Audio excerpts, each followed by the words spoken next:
Welcome to another episode of the Emulsion Podcast, a show for chefs who want to think better, increase their performance, and believe that it's possible to take lessons from what others have learned. I am your host, Justin Khanna, and I'd love to continue the conversation with you from this episode on my online Circle community. There you can share your 2 cents and learn about supporting the show on justinkhanna.com/support. For your convenience, it's also linked up in the description of your podcast player.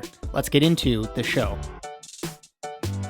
My guest today is Aaron O'Leary, a chef who's changed careers and now works in tech, specifically at the very well-known Product Hunt, for those of you that don't know. Aaron and I met over Twitter, as many great internet relationships start, and a conversation about me getting on Product Hunt with all the kind of gear-related stuff that I do on the channel kind of sparked my interest just to record our conversation here and see what he can potentially teach us about startups and pasta, specifically, because I know that's big for Aaron, and then just memes in general online. This is the typical part of the interview or the intro where I attempt to kind of Spotify recommend you another related interview, but I honestly can't say where this conversation is going to go. So consider this a new ingredient to the bowl that is the metaphorical emulsion here. And so we will use this as a comparison for future conversations if everybody doesn't mind. So if at any point you want to check out Aaron online or any of the kind of specific linkable things that we talk about, you can always check those out on justinkhanna.com/media, or they are available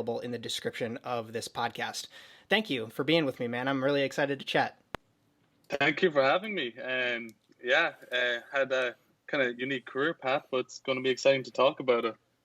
So as a fun way to get a sense of that story, of your background, I would be curious if you can remember those 2 crossroads, if they end up being that in your mind as a story, where you wanted to be a chef, like for real, and then the moment when leaving kitchens was actually like on the table. Like if you could walk us through both of those moments in your career.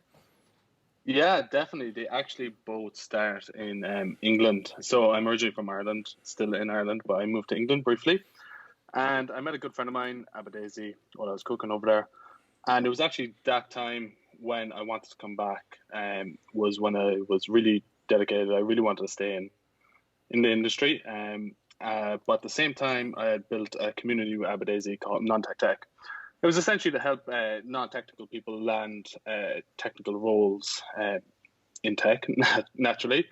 And it grew quite well, really enjoyed it. And so went back to Ireland, and that was in late 2017. And had in my mind, I was like, okay, going to keep going with being a cook, love it. It's what I want to do. And then anyway, as it turns out, Abadesi worked at Product Hunt, and there was an internship going. And this was now about a year later in 2018. So I was Sue at the time, and I was tired, naturally. So I was talking away to her, and she asked me if I knew anyone, because I was pretty big into the tech scene as well. I just said, hey, look, it's a different style, but I'd be willing to give it a shot. I had my interview and somehow remarkably landed the job. And it was actually kind of in between the point of the point of interviewing and landing it, that I kind of knew I did want a career change there. I realized I was tired, and one really important part stood out to me was that the passion for being a chef wasn't really there. It was that I was passionate about cooking, but they're 2 completely separate things, really. They obviously cross over, but they're 2 totally different branches. You can be passionate about cooking, but absolutely hate working 12 hours on your feet, and vice versa. So it was kind of that, and that was kind of the seal the moment there. When I realized that, I was like, right, I'm going to make the jump and go into tech and see how I get on. And it's been just over 2 and a bit years now. So congrats. I mean, a lot of people, especially during pandemic times, I'm noticing changing from one of the, and it's funny that I have the opportunity to talk to people who approach it from both sides, people in a 9-to-5 who are thinking about, maybe that side is not for me. I want to do something more, hands-on or food related or engaging with my culture or whatever, getting into food. And then like you're talking about, it happens from the opposite side. You acknowledge these negatives and then things draw you away from the kitchen for one reason or another. But I guess as being able to have hindsight on your side now, Is there anything that you would tell yourself as you were going through that transition, whether it was pain? I'm sensing that it wasn't as like completely devastating, but is there something you would have told yourself back then, now that you have kind of like the future and you know what it's like? I guess don't be so nervous. Maybe that kind of wrecked my brain for like 3 months. Kind of every day, I thought, if I made a mistake, I was going to get fired, and that just wasn't on the cards because I work with some of the greatest people. I think that was it. That really kind of my anxiety really built up during that. Switching a career, switching a path, and was don't be nervous. And then as well, there's a lot of crossover between the two industries. It doesn't seem like it is, but the two industries are very heavily based on community, right? So like being a chef is just like, it's about putting a smile on someone's face, during dinner shift. It's about that culture and everything. But so is specifically anyway my role in tech. It's about fostering that culture, putting a smile on someone's face, especially watching their product launch. So I'd probably go back and say it's going to be okay. You do have the experience, despite you thinking that you might not, and you're going to do a good job. And in hindsight, I think it was a really, really good switch. I do intend to actually go back into the restaurant business at some point, post COVID, maybe a few years down the line. In what capacity? Yeah. As an owner, or as how so? An owner. I think I'm done being behind the line. I think it would be an owner. Ideally, I've kind of had the idea of like, getting the 3 stars, having that restaurant, but like ideally what I would like is like a walk-in fresh pasta store, a takeaway pasta store, just serves good, super affordable fresh pasta that like literally anyone on the street can buy it. And if you can't buy it, then, just take it away. It's fine. I want to double click on a couple things there though, because there's elements that you brought up of acknowledging like it. I talked a couple times with a couple previous guests recently, so this is top of mind for me, about like self-awareness in your work and in yourself, like, because as chefs, just based on the amount of hours you spend working, it can frequently like start to overlap, where it's like identity in my career, and so it sounds to me like you had these moments of like being able to identify there's actually a lot of shit that comes along with this role, and I think that there's a sense of actually embracing those things, and if you can manage to enjoy those elements of it, you actually know you're in the right kind of space. But even there, you're talking about like, I want to get back into it in a different capacity because there are these things that I do enjoy about this. So I guess resources that you found like helpful in developing that self-awareness, or processes that you walk yourself through to try kind of identify those things to make better decisions. Yeah, in terms of resources, I can't say I would have any resources, other than, it sounds cliche, but talking to my mom. My mom was a chef as well. She loved it, but she went through the kind of same path as me, just not with tech. So talking to her, that helped a lot. And kind of just coming to that like self-actualization. I kind of realized end of a shift, my dinner would be cereal. Just a bowl of cereal and a glass of whiskey, and I realized I wasn't really enjoying that. Because I love food. Like the best part of food for me is eating it. It's not cooking it; it's eating it. I love eating. So I realized I wasn't enjoying that. So when I talk about kind of going back into the restaurant industry, as an owner and not a chef owner to be exact, it's really to do with that side of things. I've come to the point that I don't want to be run off my feet constantly. I don't want to be waking up at those hours. I don't want the stress of a dinner service behind the line, at the very least, maybe front of house. And really, I just want enjoyment while also taking pride in, the food that comes out. Because maybe me, being a chef, I'm going to unfortunately have a say in what comes out. I can't stop myself. I'll just be a little perfectionist there. But so in terms of resources, I wouldn't have many, but it's just this kind of self-actualization, really zone in on what your passion is. And, especially when it comes to cooking, people say cooking is my passion, but there's so much within that, And for me, was it cooking or was it actually being a chef? They both have a Venn diagram, but they're not the same thing. I have a very similar relationship with my mom where I kind of like, I'll just rant to her for, 45 minutes and then she'll give me some advice. But is there anything that she happened to say or any particular questions that you asked her that really kind of like helped in that situation? If you can remember, because, it's a very, for me, it's always very emotional talking to my mom when I'm at those crossroads, but she's helped me a lot. So. Yeah. The main question I actually asked her was, should I do it? Because she knew kind of how dedicated I was to it. And it was a big thing for me to kind of follow in her footsteps as well. And the advice that she was giving me was that basically if I'm not enjoying it anymore, then I have to leave. And of course, we went down the financial side of things and, what can I realistically earn as I kind of move up through the ranks. And the one thing that she said to me, which is the thing that I kind of battled with a lot beforehand, was that even if you do leave, you're still going to be a cook. You're still a chef. You still have the skills, because I feel that title comes with a lot. You earn your stripes, and it's kind of a thing to be able to say that you are that. And there's a lot of kind of imposter syndrome that I get, and a lot of other cooks that I know they will get. So when she said that to me, that was kind of like, okay, then it's kind of okay to leave because, I did my time and I don't have to prove myself to anyone anymore. So that's kind of really what set me on the path. And I was like, okay, I'm doing it. It was going to be my next question. How do you keep food as a part of your life now? Because I think that people have this fallacy that if they leave professional kitchens, like you're saying, they're somehow like having an affair with food or they'll be considered lesser than. And I'm curious if you felt any of that or advice you have for someone that might be feeling the kind of side effects of that and how you keep it a part of your life. Yeah, absolutely. I absolutely felt that. And I'm talking like at least like 6 months I felt that. And there was always this kind of, do I just quit and just go back? It really felt like an affair kind of moment.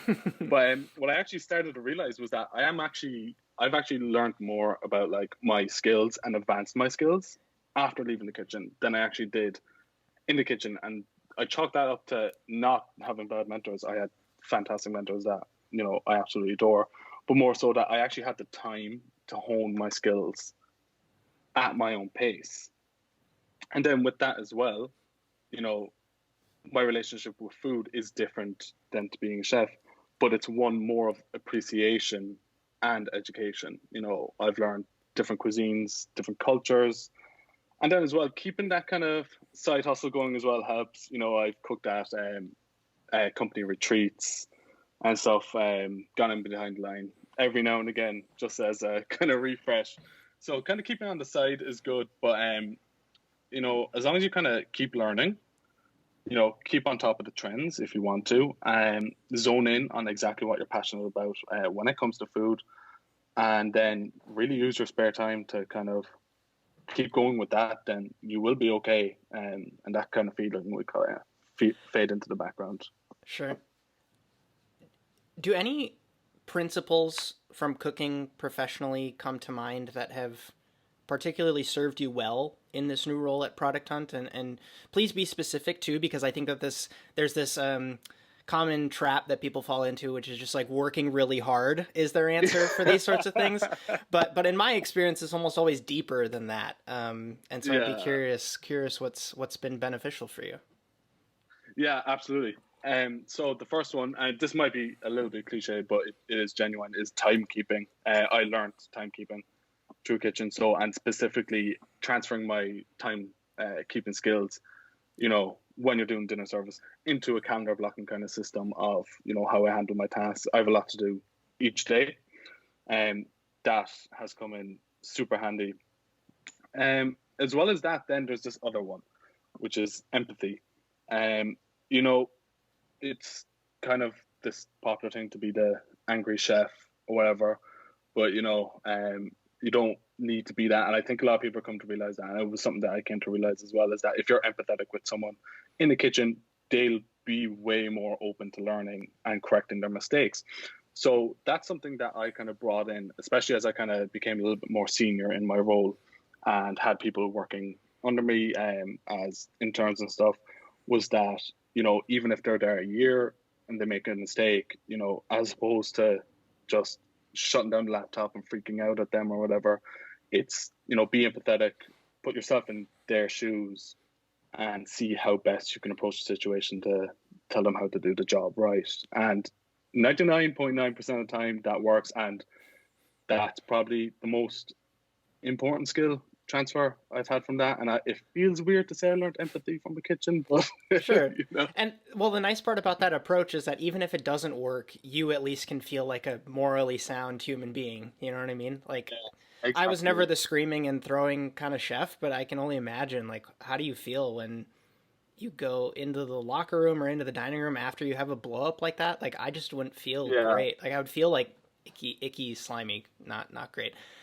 You so the reverse. So you're talking about, you know, potentially entering back into culinary, like the culinary Mm. sector at later times in your life, and I can only imagine the chef that's lucky enough to get to work with you will want to leverage experience that you've gained from working in tech. And so I guess, what have you seen in tech, whether it's at Product Hunt or in the sector in general, that you think, you know, if chefs did this would actually be really beneficial for them? Yeah. I'll probably focus on like kind of chef owners in that kind of question. And that would be kind of harnessing the power of community itself. And, you know, you can scratch the surface and just be like, have a social media account or whatever and post some pictures. What I'm really talking about is like going deep into that and actually developing a community um, within that. You know, you can see some Instagram pages that do it well.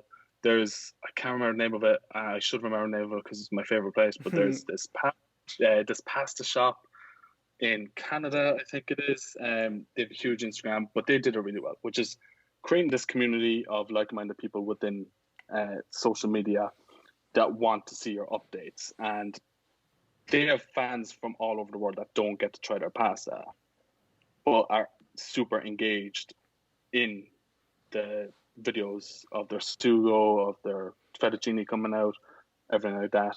So I think that's like kind of one of the key things is to like learn how to leverage social media, but within social media, learn how to actually develop a community of engaged folk in that. And that's not, hey, check out our set menu today. That's, you know, posting update pictures of a next recipe. That's getting ideas. That's doing some live streams behind the line for the fun of it. You know, that's just having fun. Having the ability to have fun online, I think, is probably the best way I could put it. There's It's so crazy because it's I told myself when I left restaurants explicitly and I was moving to from Europe to Seattle. I was living on the west coast of Norway and I moved to Seattle and I was going to start doing pop-ups.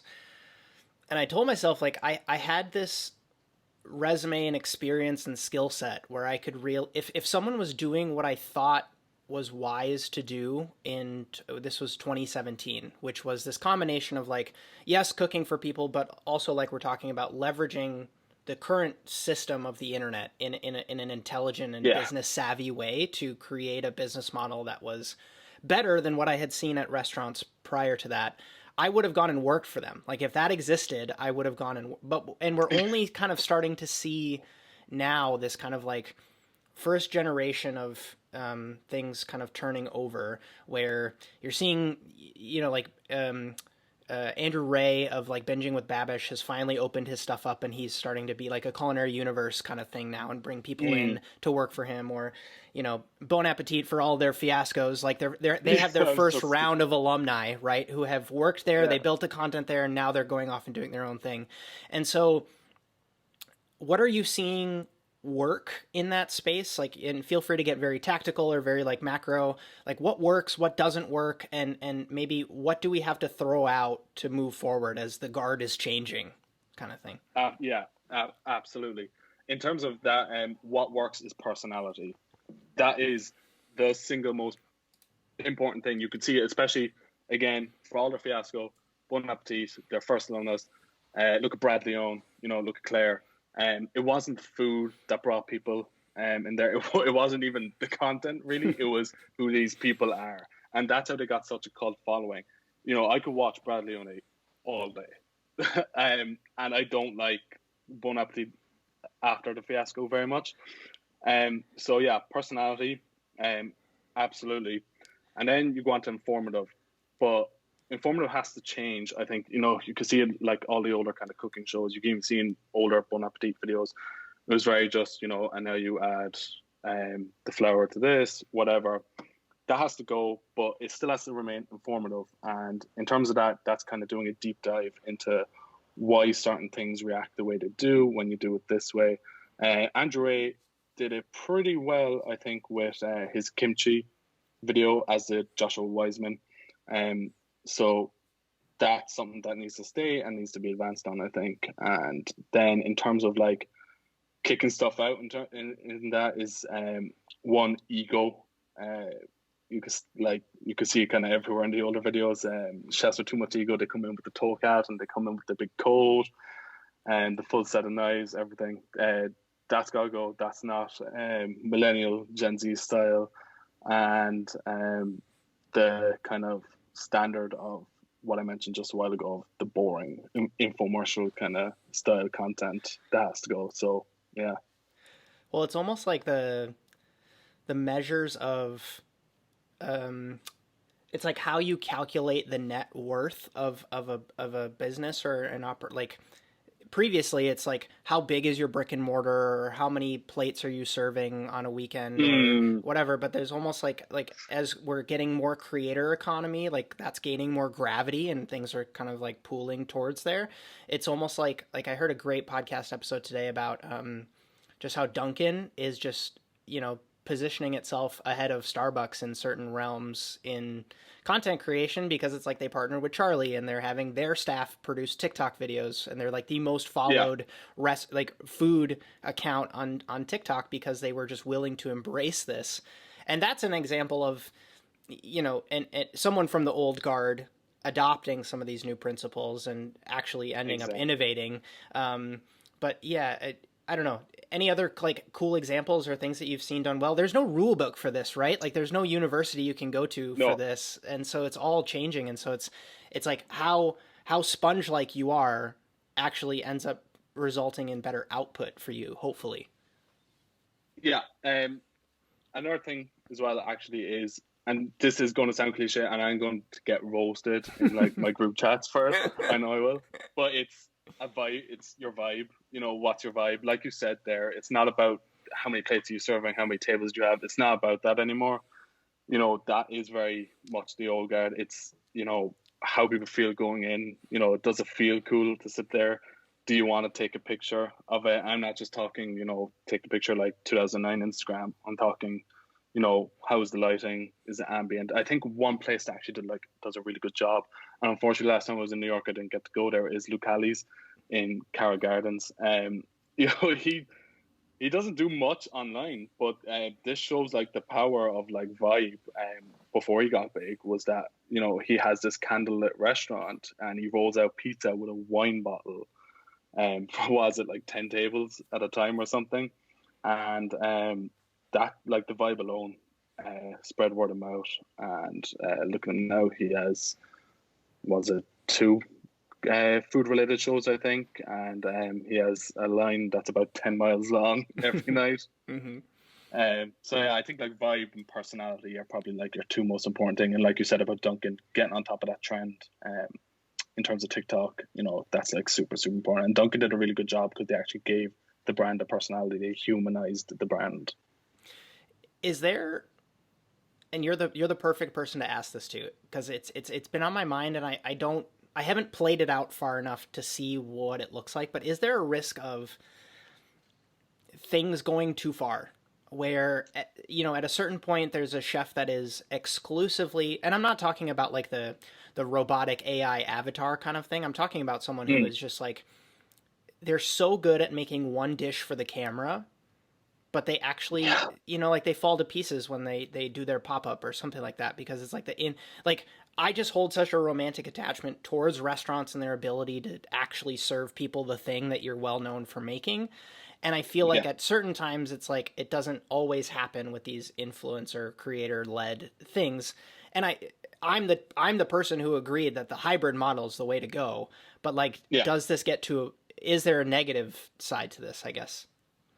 Yeah, there absolutely is. I mean, bringing it back to restaurants, first and foremost, you need to know your shit. You need to know how to cook before you even go online, before you even think of setting up your Instagram. You need to know what the hell you're getting into and what you can do and what you can't. And I've had experience with these people, and they're not like huge influencers. They call them micro influencers. They have 2,000 or 3,000 on Instagram. Food looks fantastic, online, but getting in with a pop up with them, they just kind of fall apart. So yeah, you can definitely go too far. I think when there's too much of a focus of making your food look good online and getting those vanity metrics, you're kind of going to lose sight of the repetition it takes to kind of get to being able to output, say, your spaghetti carbonara that good every single time. If you do that like emulsion once and you get it right, fine. But if you put it down and you don't pick it up for a month later, you're probably going to mess it up. So I think, yeah, there's definitely this risk of just being chronically online, especially when it comes to being a chef. And I say that as someone who is, as my job, chronically online. Exactly. Yeah, we're all learning, and it's all, I don't Yeah. know. I just hope that there isn't a sense of like people getting hurt in this process, because it's like anytime there's something new, it's like you have the what is it, like the idiot who jumps off the cliff trying to do like Yeah. the reverse double backflip type of thing just to show off to people. And it's like, people have, we have to do that to see how far things can go at a certain extent. But I'm just yeah, like huge props to you for like getting the just the real world experience, and really defining that for yourself. Like, yes, I like this part, but I don't like, other certain elements of it. I, as much as people talk shit about like, so my culinary school required 6 months of restaurant experience in turn with your application in order to get accepted to the school. And I don't know the data on it, but I can only assume the amount of people who just like do that time and then just like crumple up their application and throw it in the trash is just like, probably, I don't know what that number is, but it's like, you have to, like, there's a certain element of like, you can't sub for real world experience. No, you can't. And that's actually funny because I know like 7 people that went to culinary school as well from my high school, and only one of them actually went into the real world experience. And in fact, he was actually the only other one that like had the experience beforehand. So he knew what he was getting into, but the rest were just like, I want to be Gordon Ramsay, right, or whatever. And unfortunately, it didn't work out for them. It's not something to be taken lightly. But yeah, what you said about jumping off the dog backflip, that's actually really important, because I've seen that myself. People get, one, physically hurt because you're dealing with some sharp things and some hot things in the kitchen, and 2, emotionally hurt because and I've been on this end myself, trying a new recipe that I think I can absolutely do, get too much of a big ego at times, and then you kind of get emotionally and mentally hurt, and you kind of throw your own kind of hissy fit. And I think that kind of comes back to that, running before you can walk, very dangerous thing. Well, I'm even, it relates to both. I was actually referring to the creator led stuff. I don't know if you're following along with like this whole David Dobrik vlog situation. Like that's an example of taking it too far. Like trying to create this environment that's as dramatic as possible for the vlog. I mean, we touched on the Bon Appetit thing. It's like you test how much you should pay people that are on your team versus like, and it's like certain things just like are not okay, and we're learning all of those things, and it's like certain business practices and just like moral things. It's like we know that, and that's why it irks us so bad when we see it playing out in situations like this. But it's almost like you just, until it gets market tested, that's when you actually realize like, oh, this is okay or this is not. Yeah, exactly. We've been seeing that years now as well, and in a way, it kind of feels like it's almost getting worse, because there's such this competitive streak within like the creator economy. You have to be number one, and I think back to Logan Paul when he did the Japanese forest. That was bad, that was real bad. But as we kind of going forward, we're now in 2021. You have the David Dobrik scandal. It's getting more and more serious. People are really pushing the limits, either intentionally or unintentionally. But there's a serious risk there of people getting hurt. The creator getting hurt and ruining their lives, and then also that bystanders getting hurt. Like in this case, someone was severely hurt with this, and it's a huge risk. It's damaging to you. It's way more damaging to the person it happens to then. And first and foremost, you need to put your morals first. If you don't put your morals first, you're going to crash and burn. You're going to do something stupid. So, well, that's why. And I'll link the David Dobrik article down below, where we won't go into like all of the specifics because the article says it better than Aaron or I ever could. But I think that's why I actually advocate more for. That's why I push, and why I was so attracted to, and why the idea of this hybrid model was so attractive to me.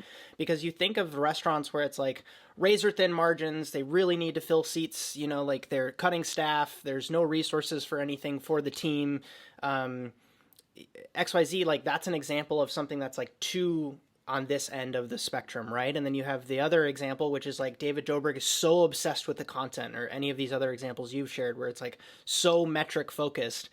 But it's like, what if you had something where it's like, you're not actually fussed up about making the content dramatic, because you actually, you have this in-person thing that you do that, like that actually satisfies, like you don't want to sacrifice anything on the reputation of the one thing. And then I think you and I can both acknowledge that, like, at a certain point, if a restaurant has 80 seats, like maybe they can turn it once in an evening that like their capacity is 160 people, at max, so thinking about doing something online that can scale, where you can, like you're talking about with this, pasta place in Canada, where like they can reach people that don't even live there. Like that takes the pressure off of the brick and mortar to like constantly be redlining all the time to make profit. And that's, I don't know. So I'm hoping we see more of this kind of hybrid model.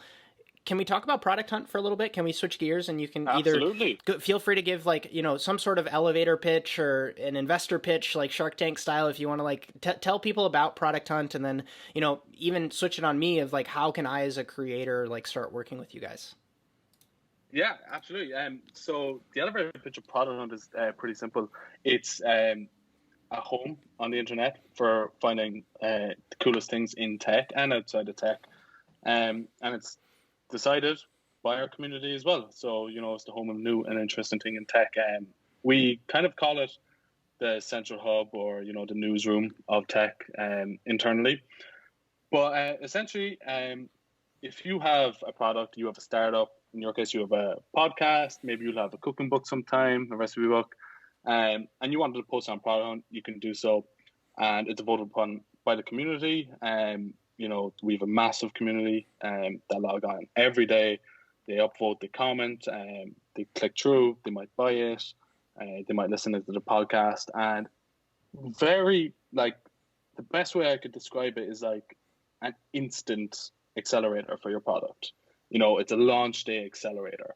You're stressing out, you're finally at day one, and you're thinking, how the hell do I market this thing? And then, then there's Product Hunt. You put it on that, and it's just this absolute massive boost to your marketing, if it goes well. There's no guarantee it will go well. But it's just this huge boost to your marketing launch day. And then that's not to get confused as well. You still have to kind of keep that up yourself post-launch. But yeah, it kind of, in terms of the creator economy as well, it's like a fulcrum to it. It's very central to it. I feel, it has a special place in a lot of creators' hearts for that reason as well. How do you, well, so I was reading, I was listening to a podcast with someone who was on the original team of like building out Reddit. And they were talking about like how to prevent people from coming in and either spamming with bots, or, like coming in and being able to leverage attention in a way. Like, how do you guys protect from that? Like, how do you guys think through that and try to make sure that obviously like the people who are really in this for the goals that you've just outlined, have the chance to succeed versus people that are spam-a-lots. Yeah. Well, in terms of like the spam, so we can have a final decision, on the team, Cool. and so we can put a stop to that straight away. But in terms of general spam, then it's like it's always being on top of it. We have so many different tech solutions to cut it down as much as you possibly can. But that's then when the people come in, internally, and we kind of weed out the rest of it. Our community helps a lot as well.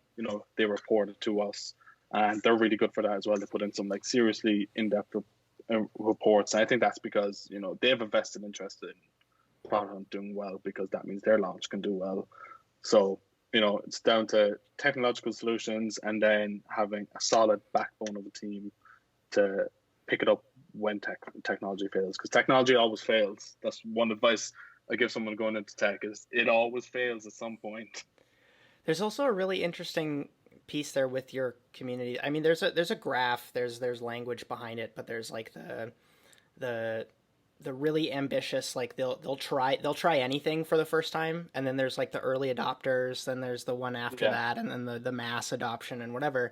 And so to have this kind of like curated selection of those people who proudly stand as early adopters is like, that's huge. So I guess could you talk a little bit more about like the value of that? And because like for chefs too, like this is also super important. I'll see people who, they do their pop-up, like their first thing, or they're beta testing their food on people. And you actually want those early adopters to be a part of that experience versus the person who may or may not actually enjoy food or doesn't know how to articulate feedback about certain things. Yeah. The early adopters are so important, and getting the right ones as well is like super important. Because like if you put it like early adopters versus mass adoption, so people that typically coming into mass adoption aren't the people that are going to get your thing and be like super enthusiastic about it. But if you are reaching mass adoption, that means your early adopters are that people. Early adopters are typically the most enthusiastic people about it, and within Product Hunt then as well, we have like hundreds of early adopters that are still there. I would say the vast majority of early adopters are still there. And they're still hunting products every day, and they're still posting products, they're still commenting. And it's probably twofold. They have a huge interest in tech and startups and figuring out, but they also have like a huge interest in the community that's built around Product Hunt, because the community in many ways as well made their careers kind of take off. If you get me, they launched their own products. So that's why it's so important to get the right early adopters, because the right early adopters will lead to mass adoption of your product. You can do so much with advertising and everything, but word of mouth truly is the most effective way of getting to product market fit, and the right people will do that for you. What else would you want to see more of on Product Hunt from either chefs or winemakers or cocktail bartenders or like, I think that as with most products and or services, they benefit from starting incredibly niched down, as you're sharing in tech specifically, but you gave me the suggestion of launching a cookbook on Product Hunt. And so I guess I will share before you give your answer that I think that there's incredible value in trying to find where these underserved spheres are. So if like I were to launch my cookbook on Product Hunt, I can only assume that it would probably do better than if I were to try to reach out to Eater and be on their best cookbooks of 2021 things. Yeah. There's so much competition for cookbooks specifically on Eater, but like Product Hunt, like, you reach these people who are, as we're acknowledging, early adopters. They're open-minded, like maybe they're into food, maybe they're not, but like they're willing to give you a shot, and you're not going to have to compete with 17 other cookbooks on the site. And so I guess, what would you like to see more of, or what would be, cool for you to see going forward? Yeah. Well, first of all, I think like every kind of chef kind of ventures into the product making sphere at some point. They at least dabble in it. They want to make their own knife roll up, their own apron or whatever. But what I'd love to see more is notebooks, designed for chefs. There was one that was done maybe two years ago. Yeah, I think it was 2 years ago. And I actually got it. It's upstairs. It's like a stone one or Yeah, something. stone. I was like, Yeah. yeah, they did like a chef specific one or something from what I remember, and it was like super super cool. Um, as well as that, cookbooks naturally niche down cookbooks, specifically do cultural recipes. A knife roll up, knives. I'd love to see, handmade knives, custom made knives. From home, just launch on that. Either doing like 300 orders a year maybe or something for it. And it's just a super limited edition thing. I think that'd be sick. Podcasts. I think there needs to be definitely more podcasts in the cooking scene. It's definitely growing, but we need more. We always need more. But yeah, all those kind of things I'd absolutely love to see in it. And as well as that, maybe, this is kind of for chefs that are maybe reaching that kind of stardom kind of stage, but their memoirs or whatever, if Anthony Bourdain, rest his soul, was still alive, I would have loved to seen Kitchen Confidential if it launched today, launch on Product Hunt. It's one of my all-time favorite books. But yeah, Totally. I want to switch gears to a fun segment before going into rapid fire questions, and it's because you're a very opinionated Twitter follow of mine, and I just know that this segment wouldn't work well with other guests that I have on the show who are maybe potentially a little bit more reserved. So I thought it'd be fun to do a quick round of overrated, underrated, and you can kind of share your thoughts and potentially why.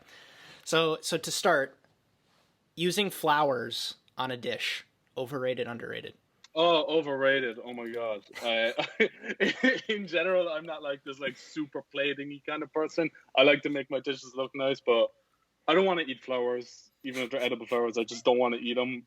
I'm sorry, the tulip looks too nice. I don't want to bite its head off or whatever. Overrated. Next question. The TikTok famous feta tomato pasta dish. Overrated, underrated?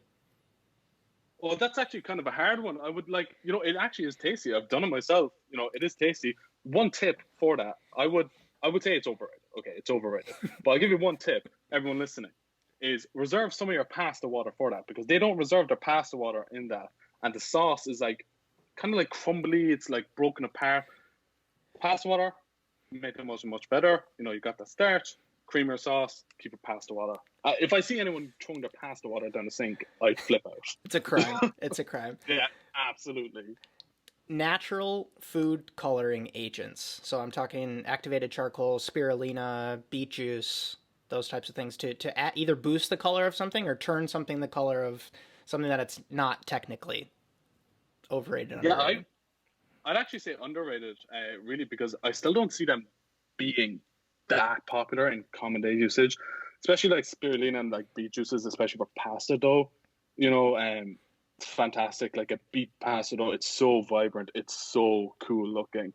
Spirulina, it's just definitely underrated. Definitely, you can't get the level of quality from the artificially ones, and plus you're getting a lot of weird stuff in those. So I know we touched on cookbooks, but in this age of being able to distribute your ideas in any sort of format, whether it's on a TikTok or on a YouTube channel or a podcast or whatever, writing a cookbook, overrated, underrated? I would say it's still underrated. There's a lot of value to putting your thoughts and your experience on paper. There's a ton of value in that. And I think cookbooks themselves are overrated these days, but writing a cookbook, it really puts into your life experience where you're at, and where your skills are, and writing is always a great experience as well. Chefs doing a tour working abroad, whether it's in South America or Europe or Asia or wherever, overrated or underrated? I would say underrated, but there is a caveat. If you're going to do that, you have to be sensitive to, cultural food staples. And I don't want to get political stuff and everything and, race and stuff. But if you're me, a white guy from Ireland, and you're going somewhere to South America, get in your lane and realize that you probably don't have the experience here, and learn, but be respectful. These are recipes that are handed down, like your possible family recipe, my family's recipes, could be handed down hundreds of years. So underrated. You should do it if you get the opportunity, but be respectful and don't try to own it.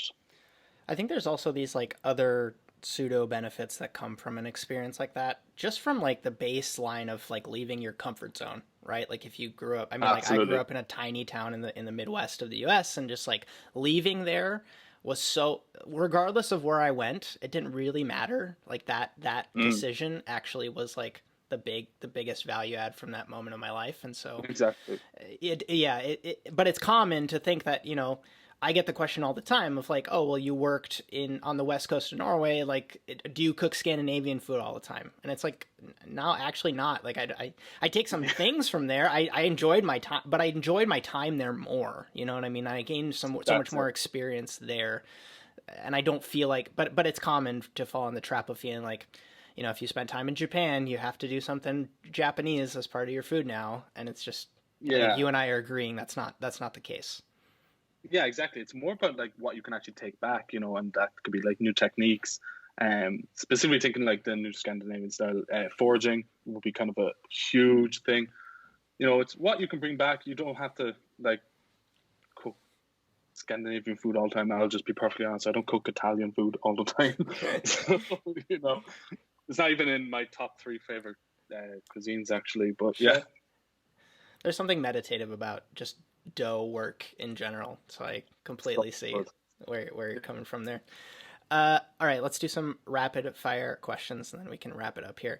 Is there a book that's been particularly impactful for you in your career, whether it's food related or tech or business or personal development?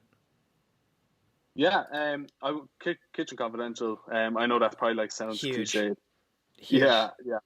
It's so impactful in terms of the mind of Anthony Bourdain, and the way he describes kitchen work is just phenomenal. And even going into that, then I could see from my own experience, he's not using hyperbole. It's true, it's remarkable. But he also exudes this like level of love and respect, even through times of frustration. That is just, that kind of gets you through a lot. Well, it's also, as we're talking about these examples you can give yourself. I mean, I feel like most people don't get 10 years into their cooking journey and then read Kitchen Confidential. It's kind of like this thing you read early on. And it's kind of this interesting filter of like how many people get through reading that book and then still decide, yes, I still want to cook professionally. Like it's a very interesting. That's so true. Yeah. That's so true. If you can get through Kitchen Confidential and still want to go into kitchen, then it's just made for you. That's your career right there. Totally.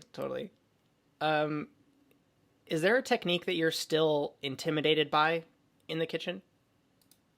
It would be dough working method, the kneading method. There's actually 2 things that I'm still intimidated by. I think was it the Roubajon method or something? I can never remember, where you're kind of doing that to knead the dough as opposed to standard kneading.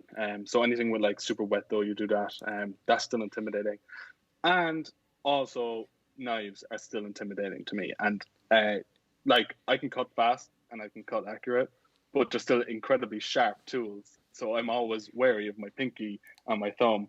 So I'm still intimidated by them, and actually frying. Because I had one really terrible accident a few years back. Yeah, I ice fell into the oil and just all over my arm. It's all good now. I put on like 2 liters of burn gel, and I was like, good to go. Let's get back to service. Yeah. Dear God. Exactly. What is one thing that you've changed your mind on in recent memory? Does it have to be cooking related? Does not have to be. It can be the state of the world. I mean, there's been a lot of changes to all of us lately. But yeah, I think it would kind of be this is probably like divisive or something, but it'd probably be in terms of politics. You could probably tell I'm like a ridiculously political person online anyway. Would be going from kind of the belief in like social democracy to actual socialism.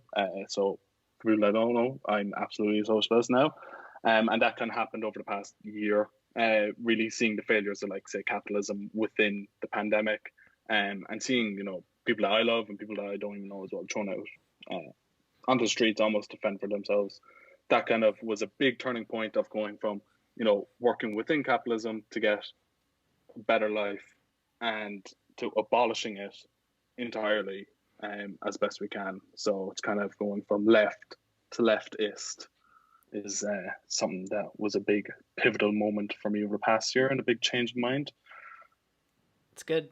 There's no easy transition from there without kind of like deep diving into it and having a conversation. So the transition has happened. The transition has happened.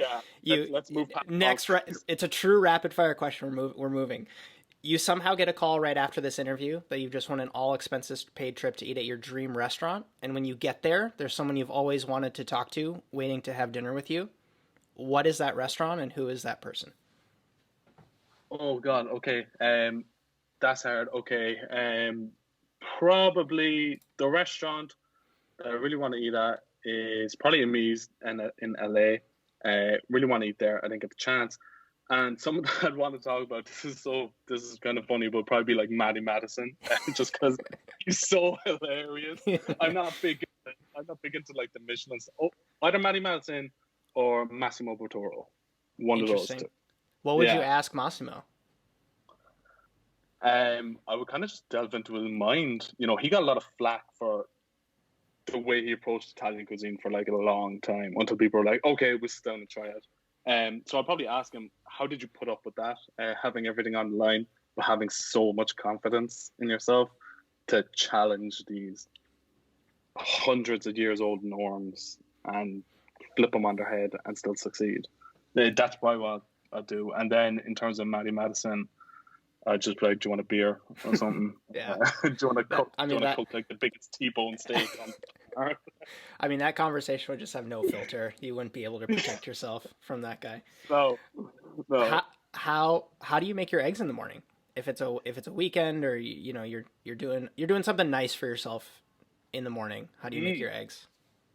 That's really good. Okay, so I have 2 slices of sourdough bread. I don't make my own sourdough. I think sourdough's a bit overrated. Okay, I don't have the time to do it. I don't care.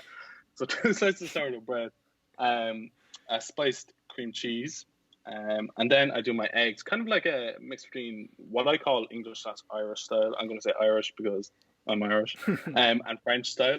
So as opposed to being in a double boiler, it's just cooked super, super low on the stovetop with both heavy cream and butter to start off with. And it just gets these like super, super, super tiny curds, and it's like barely held together because you're constantly alternating the heat. It's definitely taking inspiration from Gordon Ramsay's technique as well. And so it's this mound of eggs, barely held together.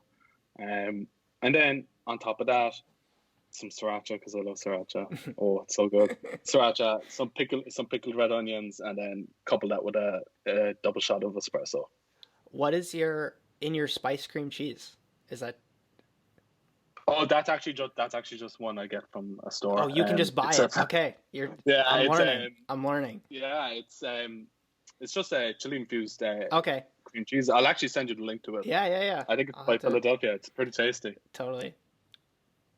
More of a deeper question, and then this is going to be my last one before we wrap up.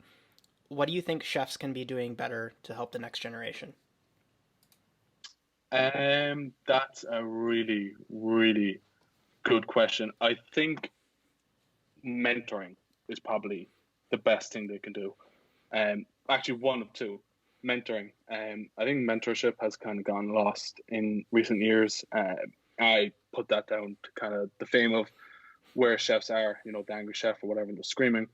I think mentorship is, one, somewhat more valuable than culinary school itself. And two, a good mentor will keep you in the industry. You keep wanting to go for that reason, and kind of instills this level of confidence. And then two as well is actually being active outside of the kitchen. And that could be like joining a union or something. I don't want to push any political views, but that could be like joining a union, just fighting for better conditions for chefs coming in. That could be fighting for subsidies for culinary school, for paying for getting uniforms paid for, better working conditions, and just making it a more attractive place to go to work, because I always say that, like, you kind of have to be crazy, and you kind of have to not fit in anywhere else to really excel in there. But I don't think that has to be the way, you know. I think I'd like to see anyone that wants to be a chef to be able to excel at being a chef and live a comfortable life. To your point on mentorship, and this is the one question that I'm okay not being rapid fire. I like that when these are extended answers. I think that there's this trapping that people fall into where they think that the mentorship, just by the nature of like how we go through school, like school moves without us having any input, you know, like we don't have any, for a lot of us growing up, like we don't have a choice of what we're learning or who our teachers are or whatever. It kind of like we get swept through this whole thing. And I think that a lot of people, when they get their first opportunity to have a mentorship relationship, they think that it also follows those same rules, but it has to be this two-way thing. And I like your point about keeping you in the industry, because that when you're having those moments of doubt or crossroads, or like, I just had a really shitty day, like that. And it's not to say you need to bring all your problems to your mentor, but like if you're really having a hard, like those are the moments when you would want to have that conversation with someone who you see as a mentor. At least I would hope that people that are listening can look at it that way, versus this idea of like the mentor can read your mind and know exactly what you want and what you know are kind of pushing for. Like, I don't know. Is there anything you have to say on that? Yeah, it's all about communication. Communication. For me, it was you know, if I had a bad surface, it was the cleanup afterwards, and being at the same cleanup station as, say, my mentor, and talking through that. And, you know, it can be a two-way kind of system of, you know, it can be empathetic, but they can also put you in your lane as well. You know, that's so valuable to be like, don't get too big for your boots. You know, you made some dumb mistakes and I do expect better. But at the same time, I think there's this big difference between a mentor and, if I can swear, an asshole, in terms of a mentor will teach you before shouting at you, you know, before screaming at you. But yeah, what I'd say to people is, you know, develop your communication, reach out. You have to reach out to get a mentor. You know, you absolutely do. So for me, it was with Chef called Marco, and we connected through pasta. I didn't care about Fresh Pasta until I saw him making pasta. He's from Naples, and that's how we connected. And you know, it's very therapeutic to have that relationship, and I would say it is intimate relationship. You know, you're telling your problems. He oftentimes told me, you know, what issues he might be having in the kitchen, and it's very kind of work together, that kind of way, sort of. You shared with me before we kind of hit recording that you've watched some videos, and we've obviously been following each other for a while. So is there anything that you were hoping to bring up in this conversation or talk about that we could, you know, cover before we drop? I was going to say knives, but I don't think I'm as much of a knife collector as you. 'Cause you're big into it, and I respect that so much. I'm actually at a weird plateau with not. So I have a knife in a box back there that I'm really excited to do a partnership for, and it might be live by the time this goes live. I'll share it here anyways for the people that listen this far into the interview. It's a company in Japan that is like the first knife I got out of culinary school, and they are like super small production. They don't do a lot of, you know, projects outside of like their key distributors in North America. And they released a set for home cooking. And I reached out to my contact at one of these shops, and they were like, you know, I said, can I have one of these knives to review? Like, can we do some sort of paid partnership content thing? They're like, we're not getting them. Like, we can't get these knives. So the long story short is that I reached out to them, the company, on Instagram, and the deal is they sent me this knife. I'm going to do video on it, but I had to agree to let my video be the thing that plays on their TV outside of their little shop in Japan. That's cool, though. It's super cool. So I'm like beyond, but it comes from this symptom of like I'm taking on, and I get excited about projects like that because I've done so many knife review videos that it's almost like, does it cut food? Is there anything glaringly wrong with it? You know, it's like if it passes those things, it's kind of like it works. It's like, does this match your aesthetic and your hand, and does it feel good for you? Like, there's so many subjective things that are individual that I just feel like my place to quote unquote review stuff is kind of like in a weird place in my mind. Yeah. And I'm kind of like coming around to it by looking at other reviewers of people who like MKBHD isn't really telling you anything that you've never heard before, or that, you know, like you can't read online about a phone, but like you watch his review because like you like his camera work and you like it's entertainment, you know. And so I've kind of like come full circle on it, so I'm not as down on myself about my knife review videos, but yeah, good. Keep going. I wanted to share that as kind of like a fun end of the episode stuff for people. Yeah, even just on that, sorry, I have to kind of extend on that a little bit. Yeah. And that goes back to one point. It's personality. So your knife review videos are better than a blog because you have personality, and you know, you bring personality into your videos. Hence why when a new iPhone drops, I go to MKBHD for the review as opposed to going to The Verge. Sorry, The Verge, I do like you, but whatever. Yeah. Again, goes back to that point about personality. You know, it's all about personality, and all that stuff that you mentioned feeds into that. You know, the camera work, the voice, you know, tidbits of information, and also knives are super subjective, so I can imagine they're hard to review. You know, it's a lot more subjective than a phone. You know, a phone is a phone is a phone. Exactly. Any other topics you want to chat through, or, you know, things you want to cover? I think that's kind of almost everything. Also because my Twitter people will absolutely be listening to this, I want to clarify one thing. Italian is not my favorite cuisine. It's just interesting. Absolutely therapeutic. And pasta is not my favorite thing in the world. My favorite cuisine is typically Southeast Asian, specifically on Indian and Pakistani cuisine. So, you know, if anyone thinks all I do is eat ravioli, they're lying to you. Okay. It's not so funny. I mean, this is a little bit to the creator economy thing, and I'm going to share both sides of it. Like, you put out enough stuff and people either think that that's who you are, or you're the pasta guy, you know. Like, I even you know, positioned a lot of my questions around it because it's something you share and it's something you're excited about, and then it's something that, you know, looks cool on the internet sometimes, is like the stuff that you share versus the stuff that's like, oh, I really geek out about. If you geek out about a show, right, on Netflix, like, what are your options to share content on that? You can post a long review video, or you can post a really boring photo of you on the couch, like, and your TV. Like, that's the thing. It's like, I really liked, I don't know, whatever show you're talking about. So that's interesting how, like, people's perception of you develops based on what you share. I'm always constantly kind of like trying to keep that mindful. And then, you know, to get on my soapbox for a second on like why I push chefs so much to create online and share their ideas online is it's almost this effect of, if you don't do it, other people will do it for you.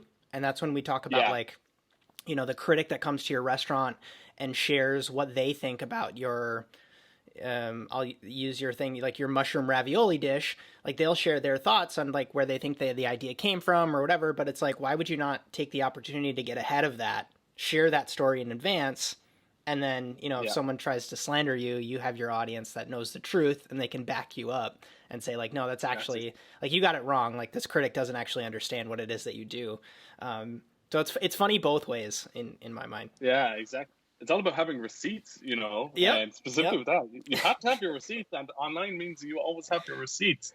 It is funny though, like, you know, how people like, I've been called Pasta King, Pasta Daddy, Pasta Zaddy, and a few other Pasta Boys and Master of Pasta Twitter, which is wild. There actually is Pasta Twitter as well, which is cool. But I have like a bunch of fresh pasta in my freezer right now from like past 2 or 3 weeks, and I haven't eaten it all.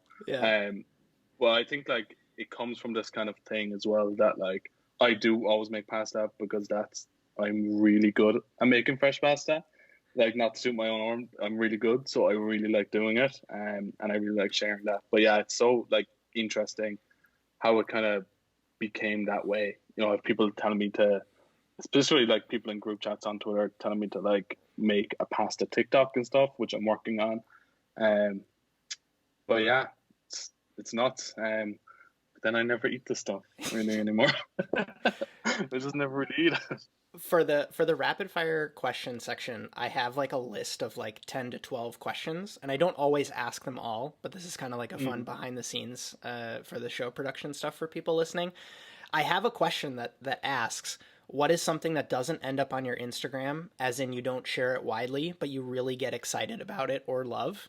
And even you telling me that like gives me validation that that's a good question to ask people, because it's like, you don't know, like you just never know what people are fans. I mean, does anything, now that I asked it, does anything else come to mind as far as like, you know, something you're really into but you don't really share it all that often? Probably a good steak, you know, with a pommes puree. That's like, you know, that's like a classic recipe. But I don't think, for me, steak can't look good. I don't know what it is. I've seen Michelin steaks. I've seen the plating. It just can't look good to me. So I don't share it. But you know, I'll eat that every single day for the rest of my life. Steak with a pommes puree, maybe like a fried egg on top or whatever. Just get messy with it. Oh, that's so good. That's so Irish of you. Yeah, it is. In a pint of Guinness, you know. Actually, that's good. That's a nice idea. But I'll never share it. I shared a steak once, I think, on like my Twitter and my Instagram or something, and I hated how it looked. And from there on, I was just like, no, you know, that's my dirty secret, is that I eat steaks. I guess.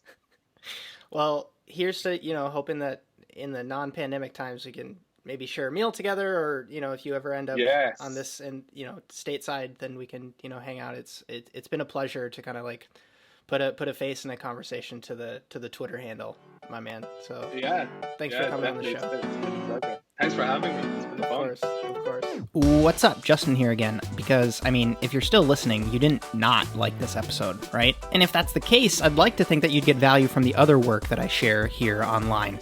It's all focused on helping chefs and hospitality professionals perform better. If you don't have a lot of time, the best place to start is with the email newsletter that I write every single week called the 80/20 Edge.